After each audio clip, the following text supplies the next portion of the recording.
સપ્તર્ષિ સંકુલમાં દરેક વિદ્યાર્થી મિત્રોનું હાર્દિક સ્વાગત છે। આજે આપણે ભણીશું ધોરણ 11 જેમનો વિષય છે અર્થશાસ્ત્ર, ચેપ્ટર નંબર 2 મૂળભૂત ખ્યાલો અને સંકલ્પનાઓ। મૂળભૂત ખ્યાલો અને સંકલ્પનાઓ જેમનો ભાગ નંબર 5। પ્રશ્ન પણ 5મો, ઉત્પાદનના 4 સાધનોનો પરિચય આપો। ઉત્પાદનના 4 સાધનોનો પરિચય આપો। એમાં પરિચયમાં 4 સાધન કયા? તો કે ભૂમિ, શ્રમ, ભૂમિ, બીજું શ્રમ, ત્રીજું મૂડી અને ચોથું નિયોજક। તો આપણે આ 4 મુદ્દાઓનો આપણે અભ્યાસ કરીએ। ઉત્પાદનના 4 સાધનોનો પરિચય, તો એમાં પહેલું છે ભૂમિ। ભૂમિને બીજા શબ્દોમાં કહીએ તો જમીન। તો સામાન્ય વ્યવહારમાં જમીન એટલે પૃથ્વીની ઉપરની સપાટી। કઈ સપાટી? પૃથ્વીની ઉપરની સપાટી, જેના પર માણસ શું કરે છે? તો કે વસવાટ કરે છે, રહે છે। એ પણ અર્થશાસ્ત્રમાં જમીનનો આપણને વિસ્તૃત અર્થ કોણ આપનાર વ્યક્તિ? તો કે પ્રોફેસર માર્શલ।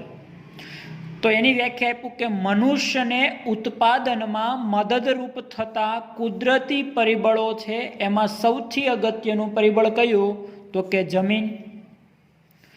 જમીન એટલે હવા, પાણી, સૂર્યપ્રકાશ, આબોહવાનો સમૂહ જમીન પર થાય છે। એટલા માટે જમીન એ ઉત્પાદનના 4 સાધનોમાં પહેલું અગત્યનું કારણ છે।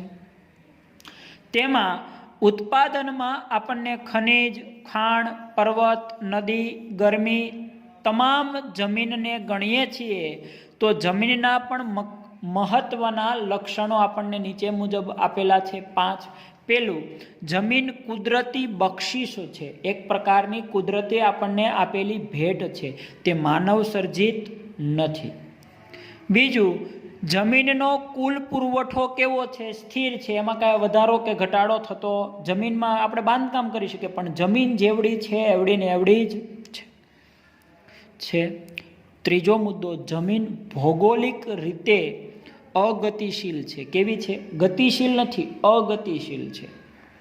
જ્યારે ચોથો મુદ્દો, તેની ફળદ્રુપતા કેવી જોવા મળે છે? તો કે તેની ફળદ્રુપતા જમીનની અલગ અલગ જગ્યાએ જુદી જુદી જોવા મળે છે। કોઈ જગ્યાએ કાળી જમીન હોય, કોઈ જગ્યાએ ધોળી જમીન હોય, કે કોઈ જગ્યાએ આપણે જોઈએ તો રાતી જમીન પણ જોવા મળે છે। અને 5મું લક્ષણ એવું છે કે ભૂમિને મળતા વળતરને ભાડું કહેવામાં આવે છે। ભૂમિ એટલે કે જમીન વળતરને એક પ્રકારનું શું કહેવામાં આવે છે? ભાડું કહેવામાં આવે છે।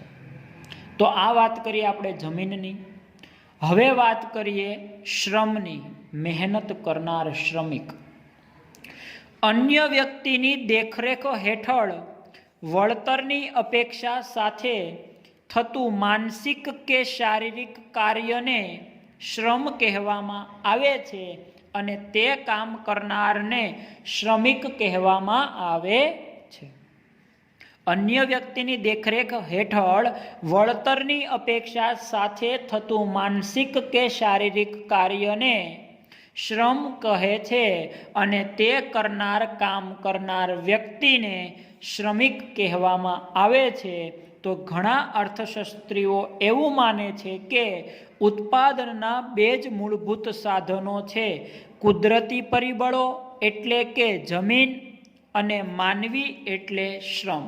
આ 2 જ ઉત્પાદનના મૂળ સાધનો છે, એક જમીન અને બીજું માનવી એટલે કે શ્રમ। માનવી મહેનત કરીને પોતાનું ગુજરાન ચલાવે છે, પણ શેના ઉપર કામ કરે છે? તો કે જમીન પર બધા જ કાર્યો કરી શકે છે। ટેકનોલોજી પણ લાવી શકે છે, નવી કોઈ ધંધો પણ વિકસાવી શકે છે, ધંધો ડેવલપ પણ કરી શકે છે।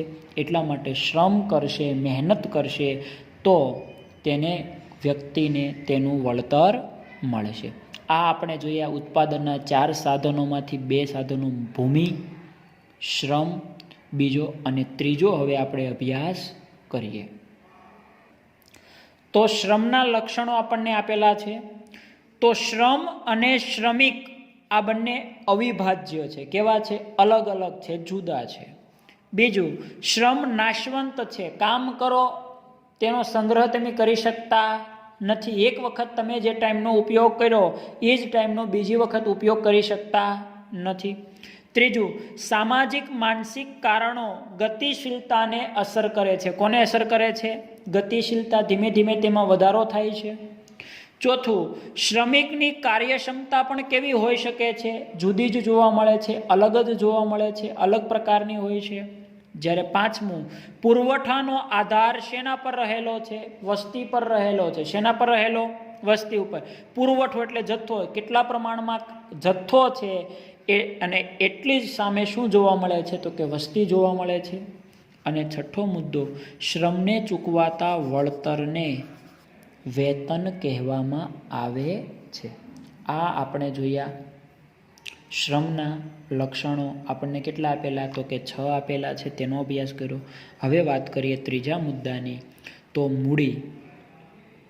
મૂડી એટલે કે જે કાંઈ આપણી પાસે સંપત્તિ છે તે આધુનિક ઉત્પાદન પ્રક્રિયામાં અગત્યનું ગણાતું એક સાધન છે, જેમાં શ્રમ, જમીન એ કુદરતનું એક સર્જન કરેલ છે. જ્યારે મૂડી માનવ સર્જિત ઉત્પાદનનું એક સાધન છે, જેમાં મૂડી એટલે એવી ભૌતિક વસ્તુ કે જેમાં ઉત્પાદનમાં આપણને શું થાય? તો કે મદદરૂપ થાય છે, આપણને મદદ કરે છે. મૂડી હોય તો આપણે કોઈ પણ ધંધામાં રોકી શકીએ છીએ, અથવા કોઈ પ્લાન્ટ ખરીદી શકીએ છીએ, અથવા કોઈ ટ્રેક્ટરો ખરીદી શકીએ છીએ, નવી ગાડીઓ ખરીદી શકીએ છીએ. જેમાં મૂડીને ઉત્પાદનનું ઉત્પાદિત સાધન માનવામાં આવે છે, કારણ કે મૂડી એ એવી ભૌતિક વસ્તુ છે કે જેનું ઉત્પાદન થયું છે અને હવે તે ઉત્પાદનમાં મદદ પણ કરશે. દાખલા તરીકે ટ્રેક્ટરનું ઉત્પાદન થયું છે અને હવે તે ખેતીના ઉત્પાદનમાં પણ શું કરી શકે? તો કે કામ કરી શકે છે. તો પહેલાં આપણે ખરીદી શકીએ છીએ અને ખરીદીને પછી આપણે ખેતીમાં ટ્રેક્ટરનો ઉપયોગ કરી શકીએ પણ છીએ. તો મૂડી અને સંપત્તિ વચ્ચે પણ તફાવત છે, કારણ કે સંપત્તિ એ ભૌતિક હોય છે, પણ બધી જ સંપત્તિ ઉત્પાદન પ્રક્રિયામાં સામેલ થતી નથી. અમુક જે સંપત્તિ છે એ જ મૂડીમાં આપણે સંપત્તિને ગણી શકીએ છીએ, બાકી બધી જ ઉત્પાદન પ્રક્રિયામાં મૂડી સામેલ હોતી નથી. તો આપણને મૂડીના પણ લક્ષણો આપ્યા. એમાં પહેલું લક્ષણ, ઉત્પાદનનું માનવ સર્જિત સાધન છે.